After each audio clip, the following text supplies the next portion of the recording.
자, 이재명 후보의 기본소득 이야기를 잠깐만 해보겠습니다. 지금 기본적으로 우리 새날과 인터뷰에서도 보면은 투트랙으로 가겠다 이런 부분이 있거든요. 뭐 청년들한테 더 많이 주는 건 있지만 기본적으로 뭐 차츰차츰 늘려 나가겠지만 전체적으로 큰 얼개를 보면 전 국민한테 일단 연 100만 원으로 시작하겠다 이거거든요. 그리고 나중에 목표는 월 50만 원을 지급하는 게 목표다. 이 부분이요. 그리고 재원에 대해서는 또 여러 가지가 있었습니다만 재정 구조를 개혁하고 조세 감면분을 축소하고 그래서 50조 원 확보해 가지고 또 토지세, 탄소세 등으로도 재원을 마련하겠다. 이런 것들이 지금 발표가 됐어요. 이재명 후보의 기본소득이 지금 그나마 민주당 관련해 가지고 유일하게 지금 이 국민들한테 회자되는 정책이라고 봐요. 다른 정책들은 사실 기억나는 게 사실 없을 정도니까. 근데 이게 지금 그 컷오프 하는 토론에서 기본소득 공약이 후퇴냐 아니냐 이런 논란이 사실 있었죠. 어떻게 보십니까? 네, 대통령이 되고자 하는 사람이면 나라를 어떻게 만들고 싶다 이런 생각이 분명히 있어야 되는데요. 말씀하신 것처럼 민주당에서 민주당 대선 후보 중에 나는 이런 나라를 만들고 싶다라고 이재명 지사가 밝혀주셔서 일단은 좋고요. 근데 이제 이게 밝히는 것이 왜 중요하냐면 밝혀야 시시비비 뭔가 정책 비교도 하고 판단도 하는데 기존의 다른 후보들은 그것도 사실 제대로 되어 있지 않아가지고 좀 아쉬움이 있는 것 같습니다. 그리고 재원 마련 관련해서 좀 마음에 드는 게 사실은 주겠다고만 하고 세금을 어떻게 걷어들일지에 관련해서 말이 없으면 저거 그냥 헛공약에 지날 수도 있겠는데 라는 생각을 할 수밖에 없거든요. 그런데 이재명 지사께서는 토지세, 탄소세 등을 거두어 가지고 재원 마련, 경제적으로 성장하는 부분과 토지세, 탄소세를 부과해서 재원을 마련하겠다고 말씀을 하셨고, 그 다음에 이제 그 단계적으로 시행을 하겠다 이런 말도 하셨고, 거기다 덧붙여서 청년 관련해서도 기본소득은 주지만 청년들은 더 챙겨주겠다 이런 말씀을 하셔서 그게 과연 뭐 실현 가능할지 안 할지는 모르겠지만 그래도 나는 이런 나라를 만들겠다 그리고 나는 이런 생각을 가지고 대통령을 하고 싶다라고 말씀하셔서 그 부분은 되게 높게 평가합니다. 예.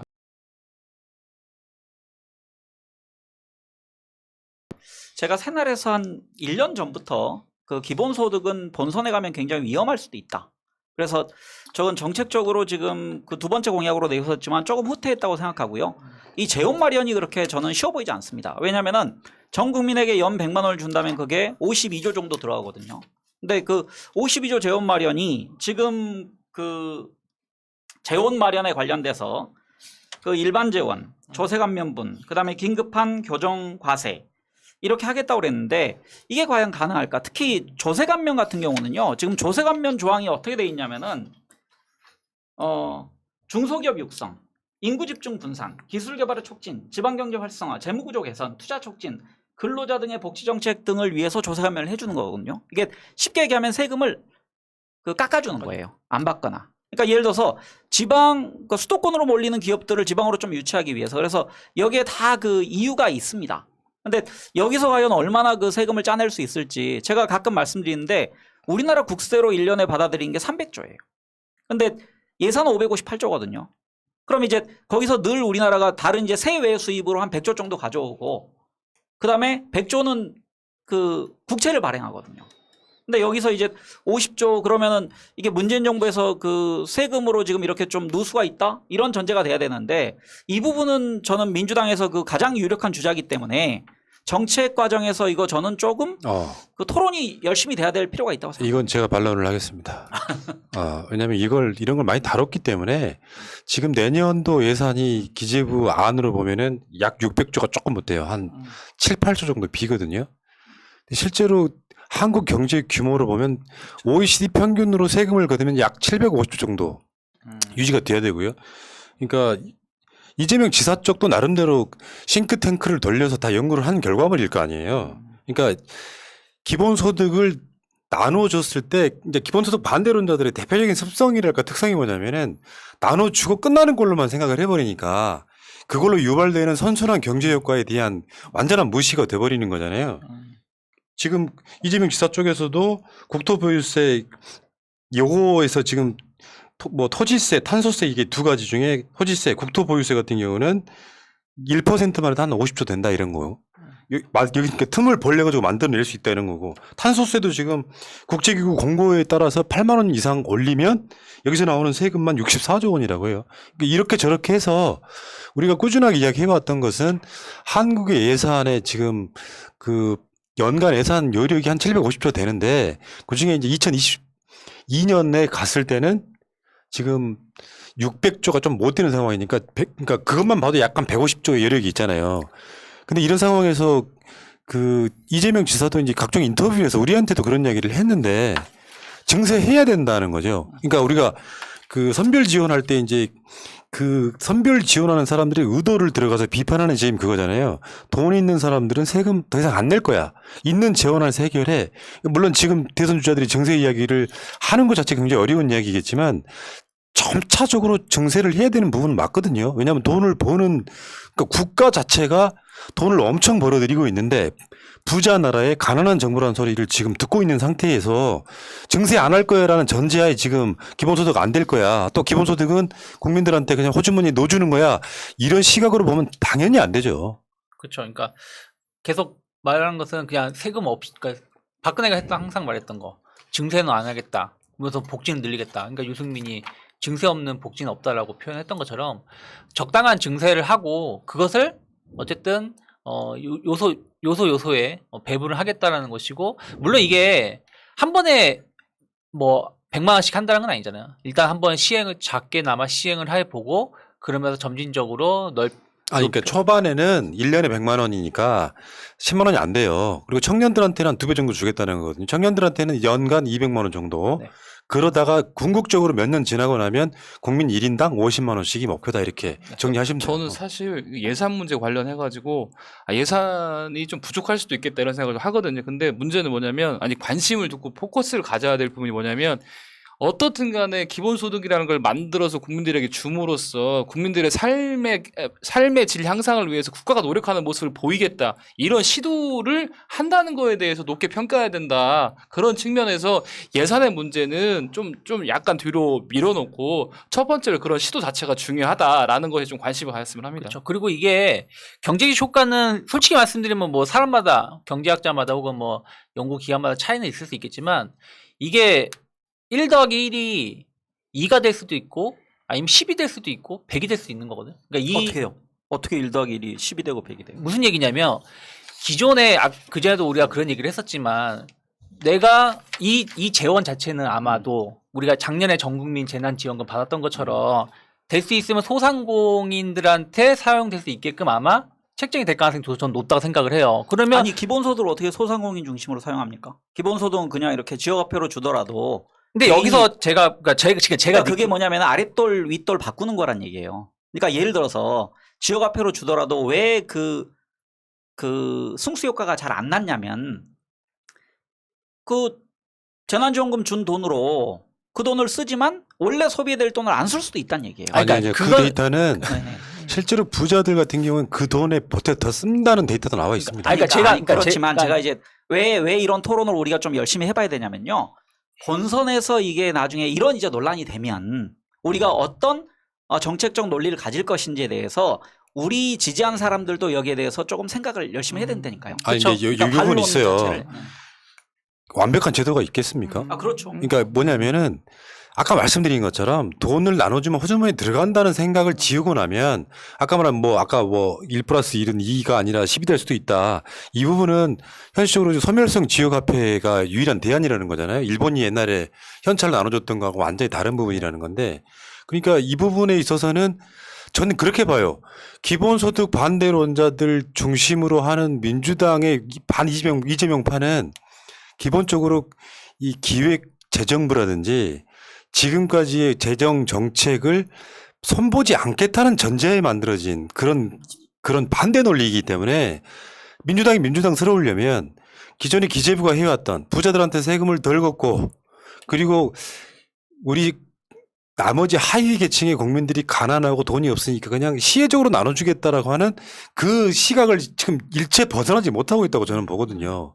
저는 기본소득을 이재명 지사도 먼저 방송 의제로 다뤘던 사람이기 때문에 저도 처음에는 그게 이해 못했다니까요. 그 초창기 때 제가 기본소득을 이해 못했던 것이 지금 민주당 일부 사람들한테는 그런 마인드가 아니냐 이런 생각을 해보는 거죠. 현실적으로는 전 그렇다. 저 이제 정무적인 얘기를 좀 하면 이재명 지사께서 이 타이밍에 이제 기본소득을 좀 구체적으로 말씀하셨잖아요. 근데 이제 이낙연 지사가 좀 치고 올라오고 근데 본인의 좀 정체가 되고 있으니까 그리고 정체되는 이유와 관련해서 많은 시민들이 이거 사이다 발언을 계속 안 하고 예전 모습을 안 보여주니까 정체되는 거 아니냐 이런 이제 분석들을 많이 내놨는데 그 즈음에 이제 본인이 좀 더 본인의 본성인 사이다로 돌아가야 되겠는데라고 하면서 좀 한 게 아닌가. 그래서 이거 기본소득 가지고 논란이 되더라도 정면 승부하는 것이 본인한테 맞다. 이런 판단을 좀 한 것 같습니다. 그러니까 이게 한국이 코로나 19를 거치면서 선진국으로 도약했잖아요. 근데 이런 측면이 있다고 봐. 기본소득의 필요성이 더 앞당겨진 거라고 봐요. 왜냐하면 양극화가 너무 더 심해지기 시작하니까. 근데 이 방법론은 이제 약간 보수주의자들은 그런 거잖아요. 세금을 못 사는 사람들한테 더 두텁게 지원해 주자.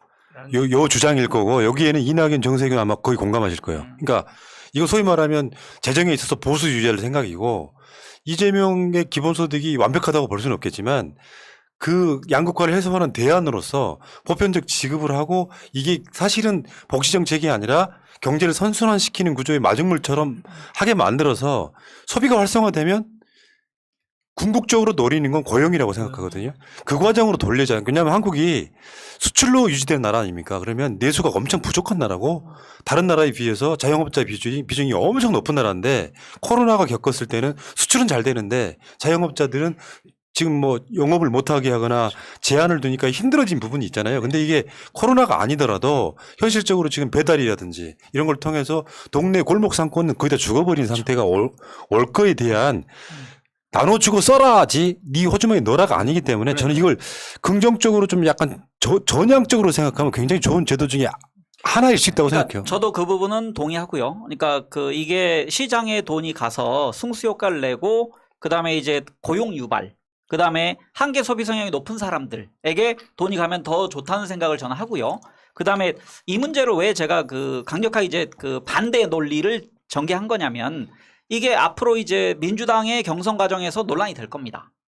그리고 나중에 이제 거기서 지금 가장 유력한 주자이기 때문에 본선에 갈 텐데 본선에 갔을 때 만약 이 정책을 완벽하게 준비하지 않고 좀 더 완벽한 만약에 철회하거나 후퇴한다면 이거는 우리 경쟁력에 큰 문제가 생기는 거거든요. 맞습니다. 그래서 여기에 대해서 찬반 양론을 들어봐야 한다라는 게 저의 취지입니다. 맞습니다. 근데 이제 이 기본소득에 대해서는요.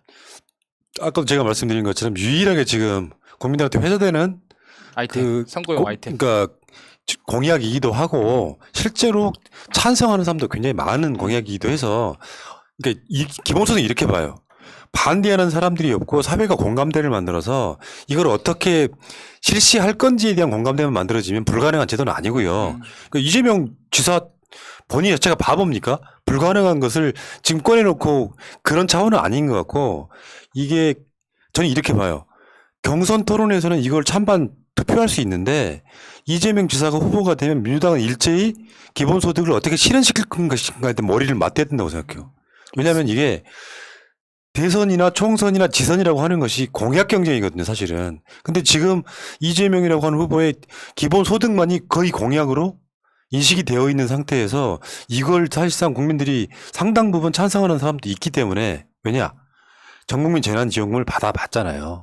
그런 과정들이 있기 때문에 저는 이 부분을 좀 긍정적으로 승화시킬 필요가 있다 이렇게 생각합니다. 그러니까 그냥 이거 맞는 내용이 아닐 수도 있는데 우리가 응급헬기가 수백만 원, 수천만 원, 수억 원의 예산이 들어가지만 그걸로 인해서 한 명의 생명을 구하게 되면 거기에 구하지 못했을 때에 정부가 그 가족이라든지 거기에 지원하는 세금을 절감할 수 있다라고 말을 하듯이 어쨌든 이러한 전국민 기본소득 이런 형식으로 해가지고 소상공인이 조금 더 성공을 하거나 자리를 잡는다라면 그 소상공인이 실패했을 때 그 가정이라든지 거기에 들어가는 세금들을 오히려 더 줄이면서 더 경제가 더 선순환하는 과정으로 갈 수도 예. 있다 생각하고 있습니다. 최근에 민주당이 송영길 대표하고 이준석 국민의힘 대표가 만나서 전국민 재난지원금 줍시다 했다가 엎어진 사건이 하나 있었잖아요. 그때 잽싸게 송영길 대표가 당론으로 전국민 주자고 했던 부분은 저는 기본적으로 그렇게 봅니다. 그 재정 개혁에 대한 의식이 없는 분들이 딱 그거죠. 정세균, 이낙연은 총리 출신이기 때문에 보수 지향일 수밖에 저는 없다고 생각해요. 기본적으로. 왜냐하면 운영해본 사람들이기 때문에. 근데 그걸 깨자는 것이 국민들의 생각이라고 하면 그 생각 자체를 좀 바꿔내는 거. 복지 아니다. 그러니까 20%한테 주자 말자 논쟁이 사실 의미가 없는 게 그 돈을 같은 재원 내에서 좀 덜 주고 하자. 그러니까 계속해서 그런 식이잖아요. 재정을 늘릴 생각이 없는 사람들은 그 돈을 하위한테 두텁게 주자는 그 주장 자체가 우리 시민들 입장에서 보면 답답하게 느껴지는 거예요. 필요하면 더 걷어야지. 돈을 엄청나게 버는 사람들은 많은데 대한민국이 전체 벌어들이고 있는 경제 규모의 구조는 엄청 많은데 세금을 늘릴 생각을 못 한다는 거 어떤 그 숨은 의도 때문에 화를 내는 거거든요.